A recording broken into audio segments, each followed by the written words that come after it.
Fala, meus amigos, tudo bem com vocês? Cá estamos novamente no YouTube depois de um bom tempo. E infelizmente a gente realmente não consegue dar conta de todas as coisas que gostaria de fazer aqui, mas na medida que a gente consegue, vocês sabem, estamos por aí, fazemos o que podemos para poder servir vocês da melhor forma. E o vídeo no YouTube ele é sempre importante porque ele permite que a gente converse sobre alguns assuntos um pouco mais profundos e um pouco mais longos. Claro, né? Nem todo mundo gosta de vídeo longo, nem todo mundo gosta de se aprofundar, mas para aqueles que querem e estão dispostos, a gente tenta contribuir da melhor forma. E nesse assunto que nós vamos abordar hoje é um assunto muito polêmico. É um polêmico que não deveria ser, porém é polêmico, que é sobre a guarda do sábado. A gente entende que não deveria ser polêmico, pois é um assunto que deveria já estar exaustivamente debatido, porém não está. Nós temos aí na tradição cristã, na história da igreja, que esse assunto ele é bem resolvido. Porém, hoje a gente tem ainda um grupo muito forte que entende de outra forma e acaba gerando debates muito grandes e principalmente pela evidência que esse grupo tem, né? Então, o que a gente vai conversar aqui é a respeito desse tema à luz da Bíblia, tentando dar uma olhada de verdade o que a Bíblia fala sobre isso, profundamente. Não é simplesmente entender se deve ou não deve guardar o sábado, mas entender na essência o que tem por trás da guarda do sábado. Porque quem não guarda também pode estar errado em alguma coisa, e a gente vai entender isso um pouco com mais calma. Então vamos conversar um pouquinho a partir de agora. Roda a vinheta que a gente volta.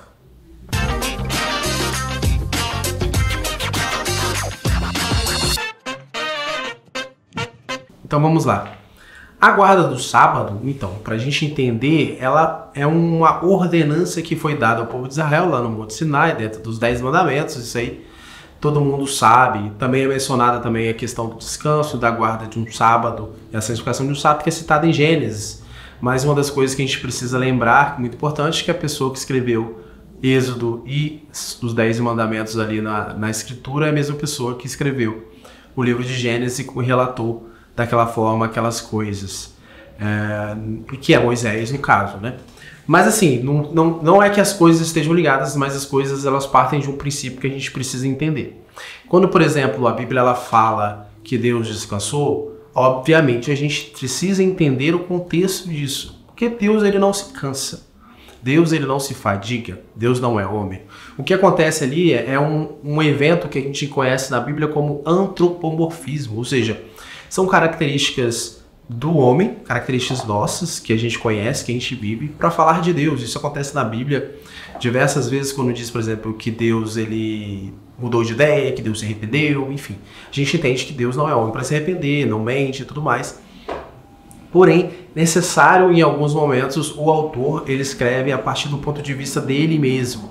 É uma forma de antropomorfizar a Deus para que seja uma linguagem um pouco mais acessível para a gente. Então esse primeiro entendimento é sobre a questão de quando é dito que Deus descansou e Deus ele não descansou. O que estava sendo colocado ali era a base de um princípio que também serviu para Deus, partiu de Deus, né? Esse princípio que é: eu exerço o meu trabalho, eu concluo a minha obra, eu faço as minhas atividades, porém elas precisam ter fim, elas precisam parar. Elas precisam cessar. Eu preciso ter um devido descanso em que eu pego todas as minhas obras e descanso em Deus. Então isso tem que ficar muito claro, de que existe um princípio que é o princípio do descanso. E esse princípio do descanso ele foi estabelecido por Deus. É um momento em que a gente precisa parar para poder lembrar de Deus, conhecer mais a Deus, nos relacionar com Deus, e aí não só com Deus, né? Nos relacionar com os irmãos, conviver com os irmãos, viver em comunhão, regozijar na criação, regozijar naquilo que Deus nos fornece e descansar de todas as nossas ansiedades, de todas as nossas mazelas. Nós precisamos de um momento em que a gente vai se voltar para Deus e depositar em Deus tudo aquilo que nós somos e que nós temos. Então, esse é o princípio do descanso, e ele é extremamente bíblico, ele vale para nós hoje, ele valia para Israel, ele vai valer eternamente, inclusive no fim dos tempos, quando todas as coisas se consumarem, nós estaremos eternamente num descanso, que é o descanso da nossa alma, de todo o nosso trabalho, de todas as nossas mazelas em Cristo. Então existe muito claramente esse princípio do descanso. E esse princípio do descanso, ele é aplicado de algumas formas na Bíblia. E uma das formas que esse princípio ele é aplicado é justamente na ordenança da guarda do sábado. E por que foi necessário a guarda do sábado ser dado como ordenança? Porque a gente precisa olhar o contexto por trás de como aquilo ocorreu, como aquilo aconteceu. Então a gente precisa voltar lá atrás, quando o povo ainda era escravo no Egito. Então quando o povo era escravo no Egito, eles eram acostumados à servidão. Eles tinham hora para fazer todas as coisas, eles tinham hora para parar, eles tinham hora para poder beber água, para comer, porém aquele povo não parava de trabalhar. A palavra de Deus vai dizer que o faraó, que não conhecia José, colocou eles em trabalhos forçados. Imagina que eles não tinham tempo para descansar, não tinham tempo para poder se regozijar, não tinham tempo para lazer, não tinha tempo para confraternização, para celebrar, enfim, eles não tinham tempo. Então eles viviam de trabalho, aquele povo era acostumado a trabalhar todos os dias, a produzir todos os dias, a servir todos os dias, a buscar no pouco de tempo que eles obtinham alguma coisa mais para a família, enfim. Então aquele povo ele era acostumado a trabalhar. E aí esse povo ele é colocado em liberdade por Deus. Com o braço forte, Deus retira esse povo do Egito. Então ele colocado em liberdade, Deus chama eles para um relacionamento de verdade. Deus chama aquele povo para que eles se relacionem com Deus a partir de princípios. O princípio do amor, o princípio de buscar a Deus, de celebrar, o princípio de comunhão, o princípio de harmonia, de gozo, de descanso nele. Mas agora parar para pensar que esse povo, cheio de mazela, cheio de marcas e feridas, como a gente vê acontecendo todo o tempo ali, que eles se arrependem, querem voltar para o Egito e não sabem viver sem serem controlados. Não sabem viver sem serem ordenados a fazer diversas coisas todo dia e aí receber o alimento a partir daquele esforço que eles estão fazendo. Então eles eram acostumados a isso. Então esse povo ele não pararia, esse povo não sabia parar. Tanto é que quando Deus ele estabelece a aliança, ele conversa primeiro com Moisés. Moisés desce e fala que Deus quer fazer uma aliança com ele, que agora eles vão ser propriedade de Deus e tudo mais, e muito bonito, tudo muito belo, e todo mundo falava assim, perfeito, Moisés. Pode voltar lá para Deus e falar que a gente está fechado nesse negócio aí. Vamos, a partir de agora, ele é o nosso Deus. Enfim, nós somos o povo dele, nós somos propriedade dele, nós descansaremos nele, nós nos regozijaremos dele. Então Moisés ele sobe para poder fazer esse acordo com Deus no Sinai, vamos colocar assim. Porém, Moisés acaba ficando lá no Sinai 40 dias. Nesses 40 dias o povo começa a se rebelar, o povo já não aguenta mais, e a primeira coisa que esse povo faz é quebrar a aliança com Deus. Então quando esse povo ele quebra a aliança com Deus, fica muito evidente que, para eles mesmos, não para Deus, é claro, de que eles não são capazes de cumprir uma aliança em liberdade, que eles não são capazes de se relacionar com Deus em liberdade, que eles não são capazes de viver em harmonia aquilo que Deus queria para eles. Colocar princípios claros, colocar identidade deles de filhos, identidade de livres. Então eles não eram capazes. Então o que é necessário fazer? Pegar esses princípios, transformar em ordenança, transformar em ordens, transformar em coisas que, de certa forma, é pesado, porque a lei ela era pesada. A lei, guardar a lei, era algo muito difícil, ninguém conseguia cumprir. Por isso que a lei não salvou ninguém, que era impossível para as pessoas cumprirem a lei. Dentro desse contexto, tem o sábado dado como ordenança. Existia o princípio do descanso. Porém, foi necessário que Deus desse a aliança, desse uma ordenança para eles, para que eles cumprissem uma regra, não mais vivessem em liberdade. E aí é muito importante entender que toda lei, aí quando eu falo lei, eu falo também dos mandamentos, eu falo do decálogo, enfim, eu falo disso, ela tem por trás princípios muito claros, que se a gente cumprisse esses princípios muito claros, a gente não precisaria ficar agarrado em ordens, em ordenanças, em cheques de coisas que me tornam bons ou me tornam ruins. Então, existem esses princípios. E aí vamos ler uma passagem que é falada lá em Mateus 22, 37, 40, que diz bem assim: ame o Senhor, o seu Deus, de todo o seu coração, de toda a sua alma, de todo o seu entendimento. Este é o maior mandamento. E aí Cristo vai completar.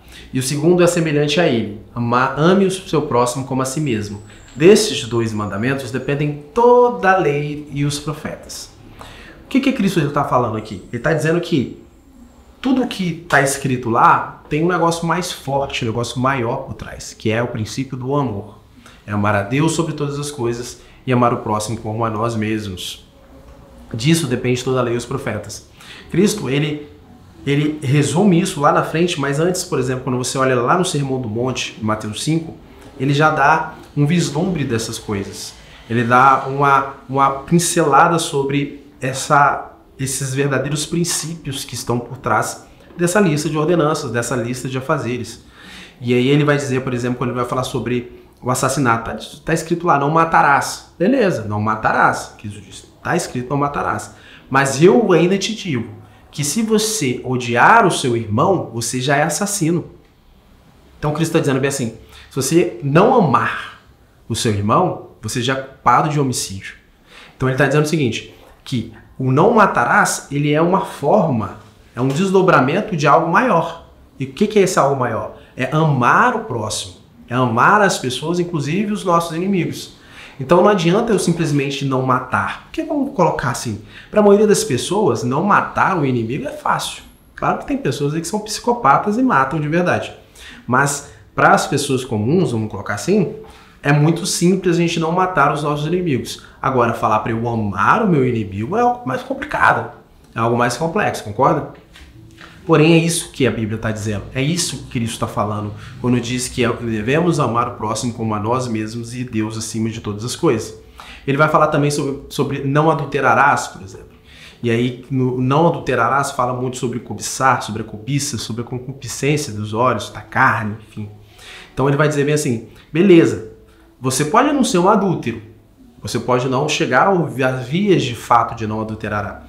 Porém, se você apontar o seu olho para a mulher do teu próximo, ou para o seu boi, ou para qualquer coisa que seja dele, e cobiçar, você já adulterou. Se você cobiçar as coisas do seu próximo, você já roubou. Cara, é isso que é muito claro e precisa estar claro na Bíblia, de que a lei, ela é um desdobramento dos princípios claros de Deus. Por isso, quando Cristo ele diz que os dois grandes mandamentos resumem todas as coisas, é o seguinte, se você cumprir de verdade esses dois mandamentos, você cumpriu toda a lei, porque toda a lei é baseada nele. Então, se você pegar, por exemplo, os 10 mandamentos, vai estar lá. Primeiro mandamento, não terás outros deuses diante de mim. 2, não farás para ti mais escultura. 3, não tomarás o nome do Senhor teu Deus em vão. 4, lembra-te do dia do sábado para o santificar. Tudo isso fala de quê? De amor. Primeiro a gente amar a Deus. Se a gente ama a Deus, a gente não vai ter outros deuses. Se a gente amar a Deus de verdade, a gente não vai ter que fazer imagem de escultura. Se a gente amar a Deus, a gente não vai levar o nome de Deus em vão, que a gente vai ter temor de usar de verdade o nome de Deus da maneira correta, sempre com a bênção que Ele traz, com o poder que Ele traz. Então a gente vai amar a Deus sobre todas as coisas. Eu vou pular, lembra-te do dia do sábado para a gente conversar um pouquinho melhor. Mas honra teu pai e tua mãe, não matarás, não adulterarás, não furtarás, não dirás falso testemunho contra o teu próximo, não cobiçarás. Tudo isso fala de amar o próximo, como a nós mesmos. É um relacionamento vertical de amar a Deus sobre todas as coisas e um relacionamento horizontal. A gente faz uma cruz assim de brincadeira, mas é esse relacionamento vertical com Deus e um relacionamento horizontal com o próximo. Toda a lei. Tudo que está escrito lá. Você vai conseguir encaixar nesses dois mandamentos. Se você cumprir perfeitamente esses dois mandamentos, você cumpre toda a lei. Claro que isso são princípios que são desdobrados em ações, nas coisas que nós fazemos, nas coisas que nós evitamos. Isso tem que ficar muito claro. Só que, se nós estivermos em Cristo, se nós estivermos em Deus de verdade, em amor, a palavra vai dizer que Ele escreverá a lei em nossos corações. Ele depositará todos esses afazeres, todas essas ordenanças nos nossos corações. A gente não vai precisar simplesmente pensar, não devo matar. Não, a gente vai ter claro em nosso coração que a gente deve amar o próximo. Se a gente amar o próximo, a gente não vai fazer um monte de coisa contra ele. Nada contra ele. É a mesma coisa com Deus, se a gente amar a Deus, a gente não vai idolatrar outras coisas, não vai idolatrar outras pessoas. Então esse é o princípio claro. E quando a gente olha, por exemplo, para o sábado em específico, vamos ver o que eu tenho mais aqui para falar com vocês. Quando a gente olha para o sábado em específico, vai dizer bem assim, lá no mandamento. Lembra-te do sábado, lembra-te do dia do sábado, vírgula, para o santificar. E aí depende da tradução, você para ser santo, ou enfim, vai ter alguns entendimentos, algumas traduções diferentes. Mas basicamente o que está querendo dizer é o seguinte, você não vai santificar o sábado, você não vai tornar o sábado santo. Não é essa a intenção. Você vai lembrar do sábado para você se santificar, para você lembrar quem é Deus, de que Deus criou todas as coisas, e aí para os israelitas, que Deus tirou eles como um forte da terra do Egito, para lembrar que dele vem toda a providência, que nós precisamos confiar nele, que nós precisamos descansar nele, e todos os atributos de Deus. E também com o próximo, de ter um dia de celebração, um dia de comunhão, um dia de ver as pessoas, de amar as pessoas, de servir as pessoas. Então, lembra-te do dia do sábado para o santificar. Esse era o mandamento. E aí Cristo ele reforça isso quando ele diz lá em Marcos 2, 27, 28, bem assim: e disse-lhes, o sábado foi feito por causa do homem, e não o homem por causa do sábado. Assim, o Filho do Homem até do sábado é Senhor. O sábado ele foi feito por causa do homem, e não o homem por causa do sábado. Ou seja, o homem não foi feito para poder santificar o sábado. O sábado foi feito para santificar o homem. O sábado ele foi feito para que o homem tenha um tempo de descanso nessa correria maluca. Para pensar que até hoje, hoje a gente tem essa correria doida de correr, de trabalhar, de fazer, de estudar, enfim, a gente tem muita tarefa, a gente está sempre atarefado, sempre correndo de um lado para outro. O que faz a gente parar de verdade para poder lembrar de Deus? Parar de falar bem assim, parar e lembrar, poxa Deus, deixa eu orar, deixa eu buscar a palavra de Deus, deixa eu ler, deixa eu me relacionar. É uma coisa e um ser, uma pessoa chamada Espírito Santo. Cristo diz assim, ele fará lembrar, ele estará com vocês, ele habitará em vocês, ele estará convosco. Então o Espírito Santo, ele todo dia, diariamente, ele nos lembra de Deus.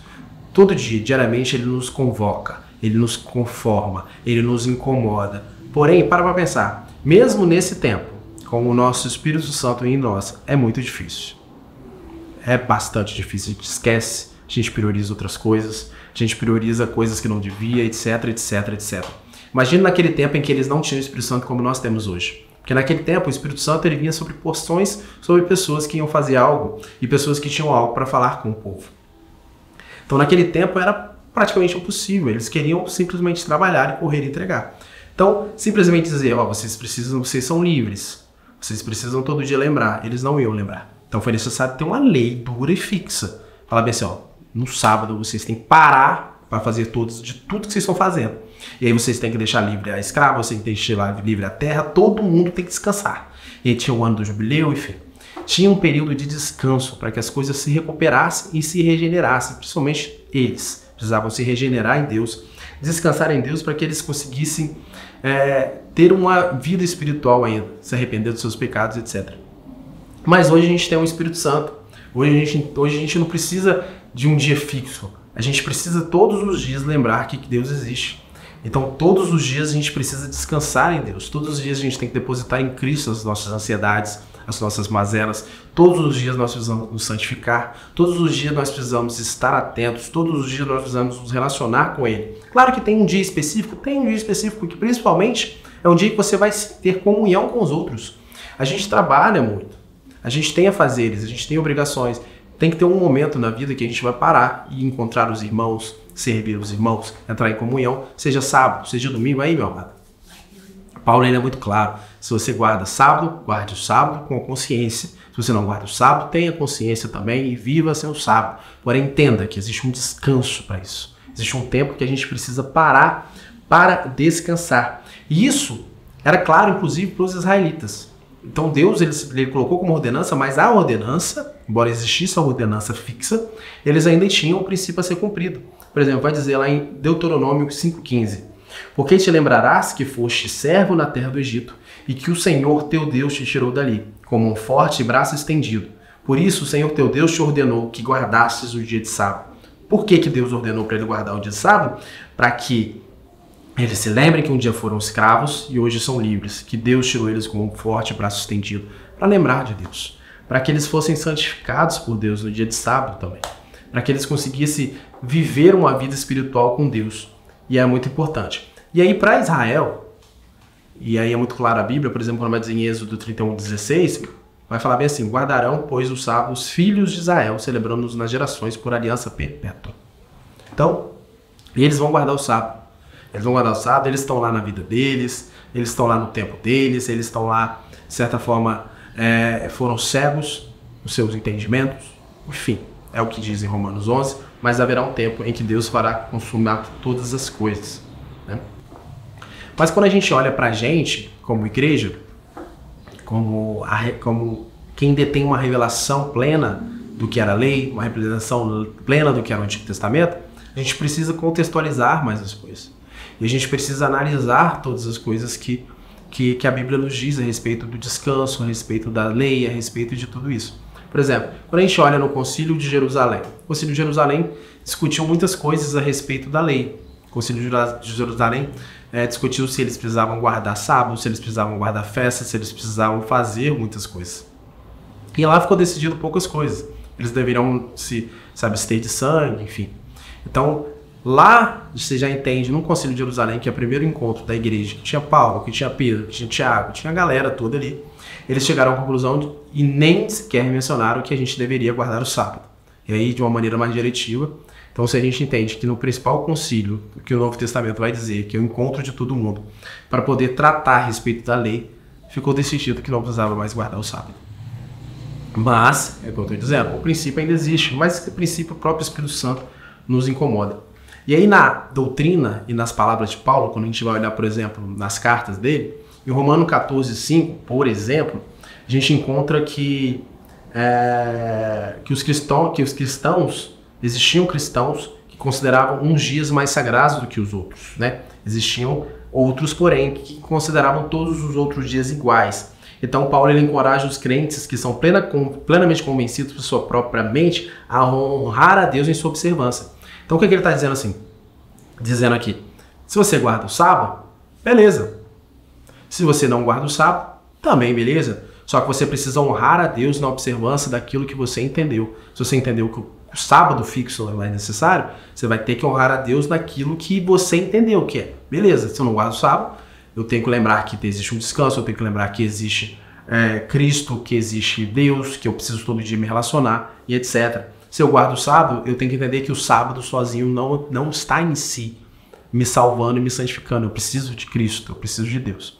Então não há problema se você decidiu guardar o sábado, só existe problema se você achar que o sábado tem algo espiritual diferente e se você acha que o sábado contribui para a sua salvação, que aí é uma tremenda de uma heresia. Se você acha que a guarda de sábado ela corrobora para a sua salvação, você fere um dos princípios mais claros da Bíblia, que é somente Cristo, somente a graça e somente a fé nele que nos traz a salvação. Então aí a gente começa a gerar alguns problemas. Mas se você quer guardar o sábado como um dia que você vai parar todas as coisas e se focar em Deus, se relacionar, orar, buscar a Deus, falar com os irmãos, enfim. Fique à vontade, se você faz isso no domingo, hoje é mais fácil na nossa cultura no domingo, por questão de trabalho. Beleza, tem gente que folga na segunda, faça na segunda, tem gente que folga na terça, faça na terça, amado. Esteja livre em sua consciência, mas seja fiel naquilo que você decidiu observar. Beleza? Em Gálatas 4, 10, 11, Paulo ele vai falar de forma mais dura a respeito disso. Ele vai falar bem assim, olha só, vocês foram livres por Cristo, estão voltando a guardar sábados, guardar dias, guardar festas, guardar coisas, guardar negócios que te levam novamente à servidão. Ou seja, Paulo está criticando eles porque eles estavam querendo voltar à escravidão, voltar a ser escravos. E está dizendo, não, vocês foram livres. Vocês agora são de Deus, vocês conhecem a Deus e Deus conhece vocês, mais ainda. Então vocês precisam parar de querer voltar à escravidão. Vocês têm que ser livres, vocês têm que viver em liberdade, a liberdade que é em Cristo.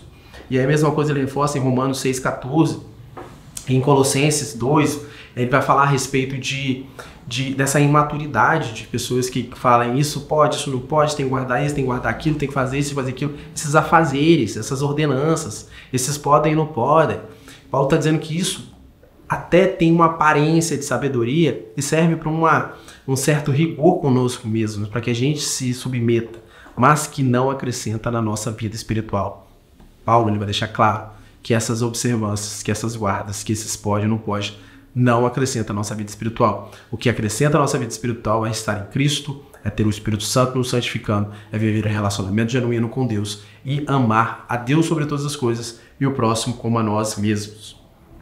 Mas como é que a gente, por fim, finalizando, chegando a uma conclusão desse vídeo, como é que a gente tem que olhar para o sábado hoje? Como é que a gente precisa analisar o sábado hoje?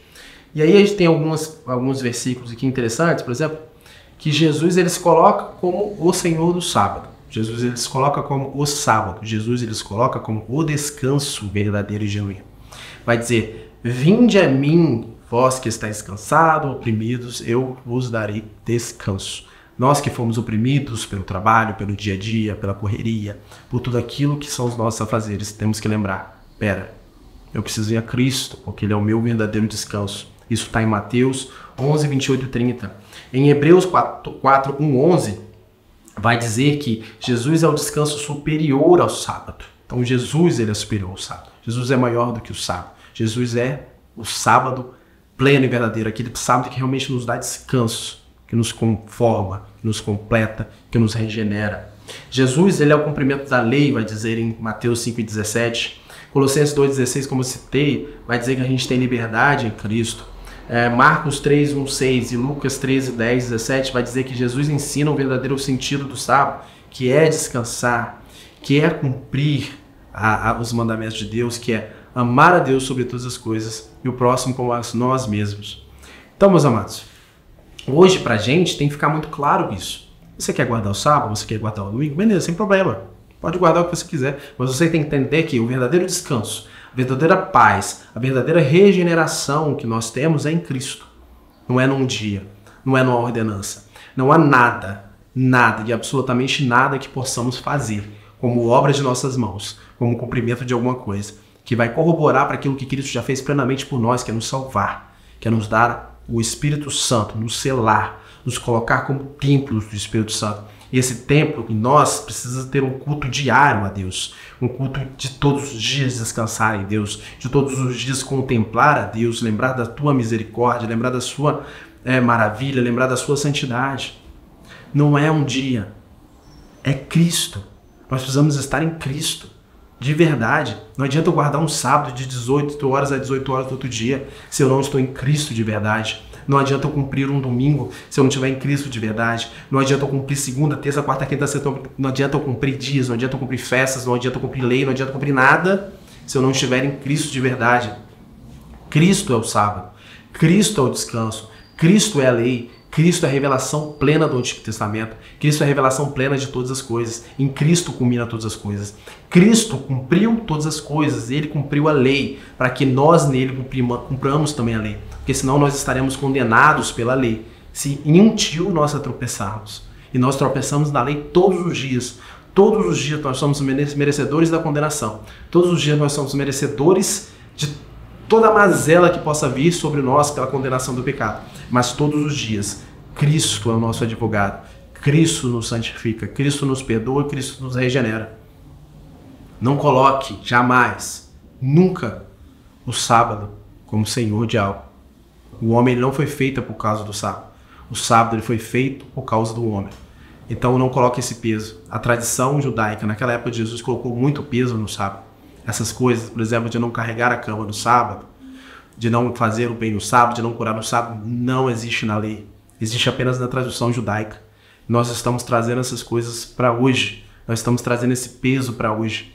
Enquanto Cristo nos dá um descanso, enquanto Cristo plenamente nos conforma a Ele, nós estamos correndo atrás de dias, de afazeres e de obras. Nós precisamos descansar em Cristo e saber que Ele é o nosso verdadeiro descanso, que Ele é a nossa paz, que Ele nos traz a verdadeira felicidade e a salvação.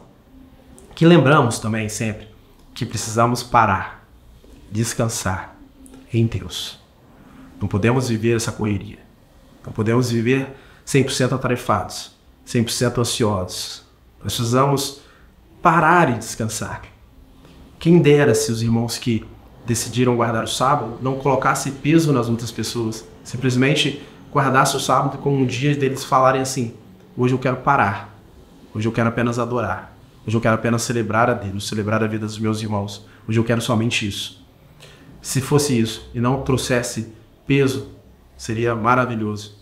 Mas infelizmente sabemos que não é assim que as coisas acontecem. Porém, nós possamos viver em paz, que você possa encontrar em Cristo o seu verdadeiro descanso, que você possa acalmar o seu coração a respeito dessas coisas, se deve ou não deve guardar o sábado, que você possa sair dessa ansiedade, que em Cristo você encontre o verdadeiro descanso todos os dias da sua vida você possa descansar em Cristo, que você possa tirar de você esse peso que muitas vezes algumas pessoas colocam, que você possa viver plenamente aquilo que Cristo nos prometeu, o Espírito Santo, o Consolador. Que todos os dias estejamos consolados em Cristo, que nós possamos encontrar nele o verdadeiro descanso.